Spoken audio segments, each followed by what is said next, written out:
Hello friends, welcome you all. आज मैं आपके लिए जो वीडियो लेके आ रहा हूँ, देखिए बात करने वाले हैं एक माइक्रो कैप कैटेगरी का, और वो भी टाइल्स का स्टॉक। क्या बड़े मूव की तैयारी है? क्यों लग रहा है प्रोबेबिलिटी बन रही है? अपॉर्चुनिटी या रिस्क?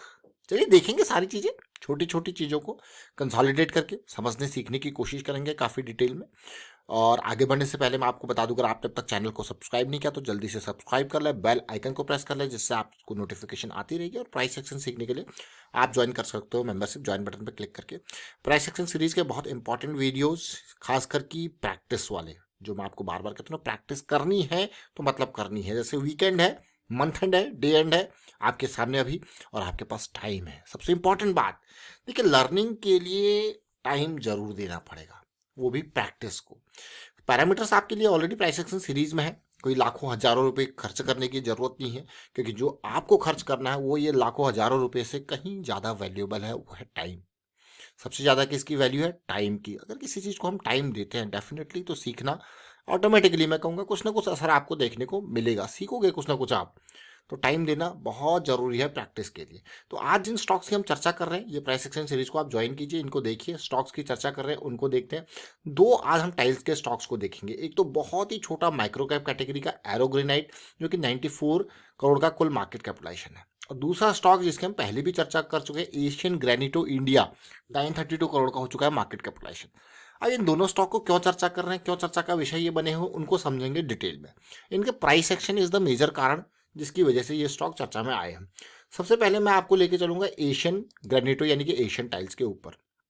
देखिए, एशियन टाइल्स का स्टॉक जब हम पहले कुछ टाइम पहले इसको देख रहे थे, समझ रहे थे, तो हुआ क्या था, एक लोअर लो के साथ इस स्टॉक ने हमें एक डाइवर्जेंस यानी कि 2 पॉइंट सिस्टम दिखाया था, 1 2 1 2। और जैसे ही ये वापस ऊपर आके करेक्शन रिजॉल्व कर रहा था, देख रहे हो ना, बिल्कुल टच होते ही, तो ये स्टॉक हमारी रडार में इस लेवल पे आया था, ऑलमोस्ट 50s की रेंज में। और उसके बाद इसने एक बेहतरीन रैली दी, उसके बाद फिर से करेक्शन है।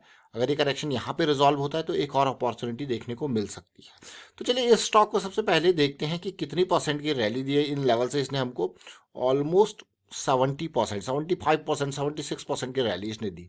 कहाँ तक गया थी? ऑलमोस्ट 84 80, देख रहे हो आप। अब आपको यार क्या बात कर रहे हो, मतलब ये स्टॉक आया था ऑलमोस्ट अगस्त के टाइम पर रडार में, और कारण क्या था? देखिए आपके सामने चार्ट है, 48 के आसपास का प्राइस है। और अगर आपने ये वीडियो नहीं देखा तो मैं कहूँगा इस वीडियो को जरूर देखें। ये अगस्त 15 का है, एक बढ़िया रैली के बाद करेक्शन आपको देखने को मिली। लेकिन इसके साथ अब तो ये जो करंट करेक्शन चल रही है ये रिजॉल्व होगी तो और उम्मीद इससे होगी। लेकिन आज का हमारा जो मेजर फोकस है, ये रिजॉल्व होगी तो बढ़िया उम्मीद रैली की करेंगे, लेकिन फोकस क्या होगा? अगला स्टॉक। अब इस स्टॉक को मैं अगर देखूं तो तसल्ली से, ये स्टॉक अगर आप देखते हो तो एक बहुत ही बेहतरीन 2 पॉइंट सिस्टम, इसने थोड़ा सा equal lows kind of scenario दिए, इक्वल लो या हायर लो वाला सिनेरियो। लेकिन यहाँ पे ये भी अगस्त में एक रैली दी। अगर आप दोनों स्टॉक का कंपैरिजन देखते हो तो इसने एक बेहतरीन करेक्शन भी उसके बाद दी। आप कहोगे यार वाह। और वीकली टाइम फ्रेम पे बहुत ही बढ़िया सिचुएशन में ये स्टॉक करेक्शन रिजॉल्व होता है, और फिर एक करेक्शन, हेल्दी करेक्शन जिसको मैं कहूँगा, वो इसने मुझे दी यहाँ पे वीकली टाइम फ्रेम पे 200 SMA के पास आया। जहाँ पर आप एशियन टाइल्स को देखोगे तो इतनी बड़ी करेक्शन नहीं आई। करेक्शन आया, करेक्शन रिजॉल्व होती है, तो ये सिचुएशन अब आप देख रहे हो ना, करेक्शन आती है, करेक्शन रिजॉल्व होती है, तो इससे बड़ी उम्मीदें यहाँ पे लगेंगी। 60 के लेवल पे सबसे कम वाला पोर्शन ये होगा, और आगे की कहानी इस छोटे से माइक्रो कैप कैटेगरी के स्टॉक से लगने वाली है। क्यों मैं आपको ये कह रहा हूँ? क्योंकि एक ज़बरदस्त फॉल अब आप देखिए हमारे लिए इस स्टॉक में जो पोटेंशियल है वो एटलीस्ट ये हमारे लिए पोटेंशियल बन रहा है। उसके आगे की कहानी जो है वो बात की है, लेकिन ये जोन देखिए, देख रहे हो इस जोन को? रिस्क मैनेजमेंट के बारे में बात करेंगे, ये देखिए जोन देखिए। तो ये ऑल्दो मैं कहूँगा ये स्टॉक थोड़ा और जल्दी समझ में आ जाता तो और बढ़िया रहता है, क्योंकि मैं डेली टाइम फ्रेम पे आपको लेके जाऊंगा, इस करेक्शन को समझेंगे, इससे सीखेंगे। देखिए होता क्या है, जब डेली टाइम फ्रेम में जैसे साइकिल स्टार्ट हुई है, हमारा 2 पॉइंट सिस्टम भी दिखा, साइकिल स्टार्ट हुई, जो करेक्शन आया, तो हमेशा ये जरूर ध्यान दें ये करेक्शन का इंटेंसिटी किस तरीके का है। करेक्शंस में अक्सर इम्पल्स के कंपैरिजन में करेक्शन में वॉल्यूम जो है वो आपको गायब दिखते हैं। अगर आप करेक्शन और इम्पल्स के वॉल्यूम का कंपैरिजन देखो तो इसी तरीके की सिचुएशन आपको देखने को मिलती है।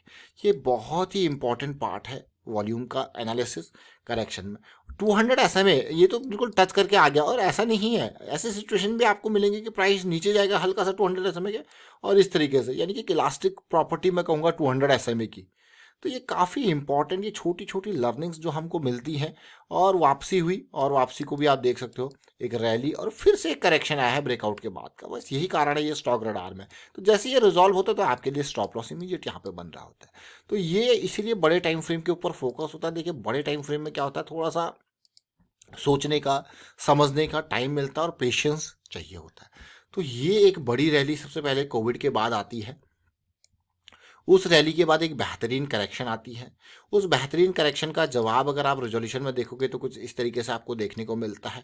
उसके बाद ये चीज़ें स्टार्ट होती हैं, तो इससे उम्मीद बड़ी लगाई जाती है। क्यों? क्योंकि जो स्टॉक 15 से कहाँ गया है, देखिए 190 के आसपास है ना। फिर जो करेक्शन आ रही है, फिर उसके बाद ये नेक्स्ट लेग इसका देखने को मिल रहा है एरोग्रेनाइट का। हमने एशियन टाइल्स को देखा, एरोग्रेनाइट को देखा, थोड़ा सा इसमें और देखते हैं, समझने की कोशिश करते हैं। जब भी हम आपको बार बार कहते हैं कि आपको ना इनिशियल लेग में कहीं भी करेक्शन स्टार्ट होने वाली होती है ना, तो हमें करेक्शन हो या फिर मैं कहूँगा करेक्शन स्टार्ट हो रही है या रिजॉल्व हो रही है या नई इम्पल्स स्टार्ट हो रही है, तो इस तरीके से आपको फुटप्रिंट देखने को मिलेंगे। ये देखिए, अगर आप बीरी साइड में सोच रहे हो तो देखिए, ये देख रहे हो ना, यहाँ पे सिचुएशन आपके आई और उसके बाद ये नीचे चला गया, उसके बाद हल्की सी करेक्शन आई, ये देखिए ये फॉल आपको देखने को मिला। तो यही वो है, मोमेंटम गायब हो गया। एंट्री लेंगे, मोमेंटम आएगा तब। तो आपके लिए मोमेंटम आया यहाँ पे, पहली एंट्री, करेक्शन आया, करेक्शन रिजॉल्व होते हुए दूसरी एंट्री। तो ये इंपॉर्टेंट पार्ट है। तो इसलिए मैं आपको बार बार कहता हूँ कि जब भी आप लॉन्ग टर्म पर्सपेक्टिव से सोचते हो किसी स्टॉक को बाई करना, चाहे वो माइक्रो कैप हो, स्मॉल कैप हो, मिड कैप हो या लार्ज कैप हो, तो ये जरूर ध्यान दें, क्योंकि आप थोड़ा बड़े टाइम फ्रेम के हिसाब से सोच रहे हो, वीकली के हिसाब से सोच रहे हो। तो वीकली में अगर MACD की लाइन नीचे होती है तो मैं आपको कहता हूँ दूर रहिए। अब आप मैं इसी स्टॉक में एक एग्जाम्पल देता हूँ।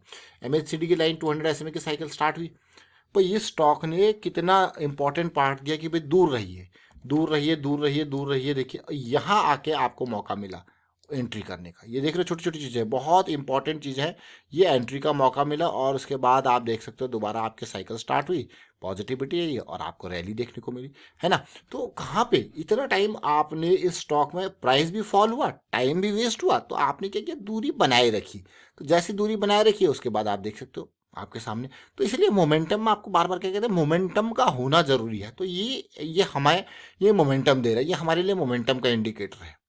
तो ये देखिए, अगर आप ओवरऑल देखोगे तो ये सब कुछ हमारा बेरिश मोमेंटम था। यहाँ पे अलग अलग एंगल से हम कंफर्म यहाँ पे कर रहे हैं। तो ये छोटी छोटी चीज़ें जरूर है, लेकिन बहुत इंपॉर्टेंट चीज़ें हैं। अगेन रिस्क मैनेजमेंट, तो इसीलिए इन स्टॉक्स में पोजीशन के साइज को कम करके आपको रिस्क मैनेज करना होता है। जैसे मान लो 60 पे है, मैं इसको 60 रुपये पे खरीद रहा हूँ, मेरा स्टॉप लॉस है इसमें, मैं कहूँगा 45 का मेरा स्टॉप लॉस है, 60 पे खरीद रहा हूँ, मुझे पता है कि 15 पॉइंट का मेरा रिस्क है पर स्टॉक का। मैं अगर 1500 का लॉस लेने को तैयार हूँ तभी जाके मैं 100 शेयर खरीदूंगा। अदरवाइज अगर 3000 का रिस्क लेने को तैयार हूं तो मैं क्या कहूँगा, 200 शेयर खरीद सकता हूं। तो ये इस हिसाब से पोजीशन को, साइज को मैनेज करके रिस्क मैनेज किया जाता है। तो वाइंड अप करता हूं इस वीडियो को। उम्मीद करता हूं वीडियो आपको अच्छा लगा होगा। अच्छा लगा तो शेयर जरूर कीजिए, लाइक कीजिए, प्राइस एक्शन सीखते रहिए, प्रैक्टिस करते रहिए। Thank you for watching the video.